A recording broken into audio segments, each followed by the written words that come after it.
আমাদের জীবনে ভালো বা খারাপ সময় আসতে চলেছে তা আমরা বুঝব কিভাবে? জীবনে ভালো কিছু হোক বা খারাপ তার ইঙ্গিত একটু লক্ষ্য করলেই আগে থেকেই বুঝে নেওয়া সম্ভব।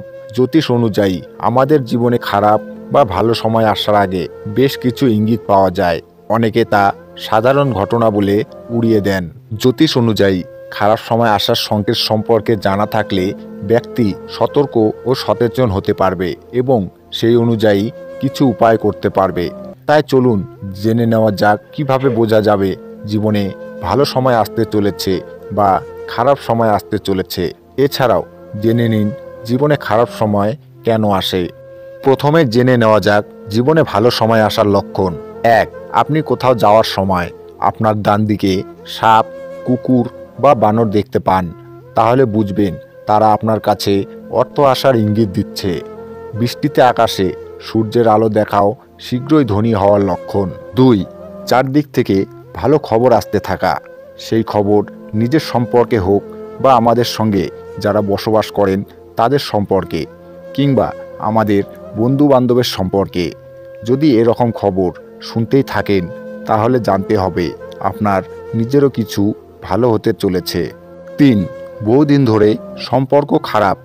এমন আপনজন যদি আবার আপনার কাছে আসতে থাকে এবং আপনার ওপর ভরসা করতে থাকে তাহলে জানতে হবে জীবনে ভালো কিছু হতে চলেছে। 4. অনেক সময় আমরা তাড়াহুড়ো করে জামা কাপড় উল্টো পরিধান করি। যদি এরকমটা আপনার সাথে বারবার ঘটে তবে বুঝবেন যে শীঘ্রই আপনার সুখ এবং সমৃদ্ধি হবে। এছাড়াও কোথাও যাওয়ার সময় একটি মুদ্রা, একটি ঘোড়ার নাল বা 3টি পাতাযুক্ত ঘাস পান তবে অবশ্যই সাবধানে গুছিয়ে রাখবেন, তারা আপনার ভাগ্য উজ্জ্বল করতে পারে। 5. যখন আমাদের কাজে এনার্জি বৃদ্ধি পেতে থাকে তখন জানতে হবে আমাদের ভালো সময় আসতে চলেছে। বিপরীত ক্ষেত্রে দেখা যায় যখন সময় খারাপ হতে চলে তখন পরিশ্রম করার ইচ্ছা নষ্ট হয়ে যায়, কিন্তু যখন ভালো সময় আসে তখন মন পজিটিভ এনার্জিতে ভরে থাকে। 6. যদি জীবনে হঠাৎ কোনো সজ্জন ব্যক্তির সঙ্গে পরিচয় হয়, অর্থাৎ কোনো জ্ঞানী ব্যক্তি বা পণ্ডিত বা সৎ কোনো ব্যক্তির সঙ্গে হঠাৎ পরিচয় হওয়ার ঘটনাও জীবনে ভালো কিছু ঘটার ইঙ্গিত দেয়। 7. যখন বাড়িতে কোনো শিশুর জন্ম হয় তখন জানতে হবে আপনার ভালো কিছু হতে চলেছে। বাড়িতে কোনো মাঙ্গলিক কাজ হলে জানতে হবে আমাদের জীবনে ভালো কিছু হওয়ার সম্ভাবনা রয়েছে। 8. ঘুমের মধ্যে ভালো কোনো স্বপ্ন দেখলেও জীবনে ভালো কিছু ঘটতে পারে, যেমন স্বপ্নে দেবদেবীর ছবি বা মূর্তি বা শঙ্খ, প্রদীপ ইত্যাদি। 9. বাড়িতে নিয়মিত বা সপ্তাহে 2-4 দিন যদি কোনো ভিখারি বা যে কোনো গরিব মানুষ আপনার কাছে সাহায্য চাইতে আসেন তাহলে এদের কখনো ফেরাবেন না। এই লক্ষণ অনেক সময় জীবনে ভালো কিছু হওয়ার ইঙ্গিত দিয়ে থাকে। এবার জেনে নেওয়া যাক জীবনে খারাপ সময় আসার লক্ষণ। 1. আপনার পোষা কুকুর হারিয়ে যায় বা মারা যায়। 2. যখন ঘরে তেল সংক্রান্ত ক্ষতি হতে থাকে। 3. যখন কোনো কুকুর আপনার বাড়ির প্রধান দরজার দিকে মুখ করে কাঁদতে শুরু করে বা কালো কুকুর আপনার বাড়ির বাইরে মারামারি করে এবং আঁচড় দেয়। আর পরিবারের কোনো সদস্যের স্বর্ণ হারিয়ে গেলে তাও অশুভ। 5. যখন পরিবারের সদস্যদের মধ্যে হঠাৎ এবং ব্যাখ্যাতীত মতভেদ দেখা দেয়। 6. যখন বাড়িতে কোনো শুভ অনুষ্ঠান হতে চলেছে কিন্তু হঠাৎ কোনো সদস্য অসুস্থ হয়ে পড়ে। 7. প্রায় প্রতিটি মানুষই স্বপ্ন দেখেন। এক এক দিন স্বপ্ন এক এক ধরনের হয়ে থাকে। কেউ আনন্দের স্বপ্ন দেখেন তো কেউ আবার নিজের পছন্দের জিনিসগুলি নিয়ে স্বপ্ন দেখে থাকেন, কেউ আবার ভয়ের স্বপ্ন দেখে থাকেন। যদিও স্বপ্ন দেখা খুবই সাধারণ একটি ঘটনা, অনেকেই ভাবতে পারেন যে স্বপ্নে কি আসে যায়, তবে আপনি যদি বেশ কিছুদিন ধরে কোনো বাজে স্বপ্ন দেখে থাকেন সেক্ষেত্রে সতর্ক হন। এর কারণ এটি আপনার খারাপ সময় আসার কথাকে মনে করিয়ে দিচ্ছে। এছাড়াও যদি আপনি অচেনা কাউকে কাঁদার স্বপ্ন দেখে থাকেন তাহলে সেটি মোটেও সাধারণ কোনো স্বপ্ন নয়, বরং এটি আপনার খারাপ সময়ের ইঙ্গিত বহন করছে। আর আপনার স্বপ্নে দেখা কাঁদতে থাকা অচেনা ব্যক্তিটি একটি প্রেতাত্মা। 8. অনেক সময় বাড়ি পরিষ্কার করতে গিয়ে এমন কিছু জিনিস পড়ে থাকতে দেখা যায় যেগুলি খুবই অশুভ, কিন্তু অনেকেই তা গুরুত্ব দেন না, বরং ফেলে দেন। কিন্তু আপনি বুঝতে পারলেন না ওই জিনিসগুলি আসলে আপনার খারাপ সময়ের ইঙ্গিতবাহী। এরকম কিছু অশুভ জিনিস হলো টিকটিকির লেজ বা মাছের কাঁটা।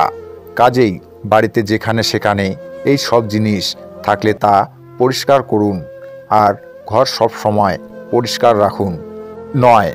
বাস্তুশাস্ত্র মতে বাড়িতে টিকটিকির লড়াই দেখতে পাওয়া এবং তৎক্ষণাৎ তাদের উদয় হয়ে যাওয়া মোটেও শুভ লক্ষণ নয়, বরং তা আপনার সঙ্গে ঘটতে চলা বাজে কোনো ঘটনার ইঙ্গিত দিচ্ছে। তাই আগে থেকেই সতর্ক হন। 10. কালো বিড়াল মাত্রই যে অশুভ এমনটা নয়, তবে আপনি যদি বেশ কিছুদিন ধরে সম্পূর্ণ কালো কোনো বিড়ালকে ঘোরাফেরা করতে দেখেন তাহলে সতর্ক হন। আসলে খেয়াল রাখবেন যে আপনার বাড়িতে আশেপাশে বিড়াল আগে থেকে ছিল কি না। অনেক সময় এমনও হয় যে সেই বিড়ালকে নির্দিষ্ট একটা সময় দেখার পর আর কোনো পাত্তা পাওয়া যায় না। তাই এমন হলে নিজের খারাপ সময় যে আসছে তা নিয়ে সতর্ক হন। বন্ধুরা, খারাপ সময় আসার অনেক কারণও আছে, তবে শাস্ত্র অনুসারে 1. ঈশ্বর সম্পর্কে খারাপ চিন্তা করা আপনার জন্য ক্ষতিকারক হতে পারে। রাবণ এর সবচেয়ে বড় উদাহরণ। তিনি সর্বদা দেবতাদের পথে বাধা সৃষ্টি করেছেন। তার অহংকার ছিল আকাশচুম্বী। তাই বলা হয় যে নিজেকে কখনোই ঈশ্বরের ঊর্ধ্বে ভাবা উচিত নয়, এবং যে এমন মনে করে তার পরিণতি ঠিক সেই মুহূর্তেই হয়ে যায়। 2. গরুকে অসম্মান করার কারণে বালাসুর ধ্বংস হয়েছিল। তিনি দেবতাদের সমস্ত গরু অপহরণ করেছিলেন এবং তাদের প্রচণ্ড যন্ত্রণা দিয়েছিলেন। দেবরাজ ইন্দ্র বালাসুরের এই কর্মকাণ্ডের কথা জানতে পেরে রেগে গিয়ে বালাসুরকে হত্যা করেন। তাই বলা হয় যারা গরুর অপমান করে তাদের অবশ্যই কষ্ট পেতে হবে। 3. রাক্ষসরা বেদের অনেক অপমান করেছিল। অনেক রাক্ষস ব্রহ্মাজির কাছ থেকে বেদ ছিনিয়ে নেওয়ার চেষ্টাও করেছিল, কিন্তু যে সমস্ত রাক্ষস এই কাজ করেছিল তাদের ঈশ্বর নিজেই শাস্তি দিয়েছিলেন। তাই বলা হয় যারা তাদের ধর্মগ্রন্থ বেদ ও পুরাণকে সম্মান করে না তারা অবশ্যই শাস্তি পায়। 4. দুর্যোধন ঋষি মৈত্রকে অপমান করেছিলেন। ঋষি মৈত্রের দুর্যোধনকে অধর্মের পথ ছেড়ে সত্যের পথে চলতে বলেন, কিন্তু দুর্যোধন তার কথা উপেক্ষা করে তাকে নিয়ে হাসতে লাগলেন। ক্রুদ্ধ হয়ে ঋষি মৈত্র দুর্যোধনকে যুদ্ধে মারা যাওয়ার অভিশাপ দেন, যা সত্য প্রমাণিত হয়। তাই বলা হয় আমাদের গুরুকে কখনো অপমান করা উচিত নয়।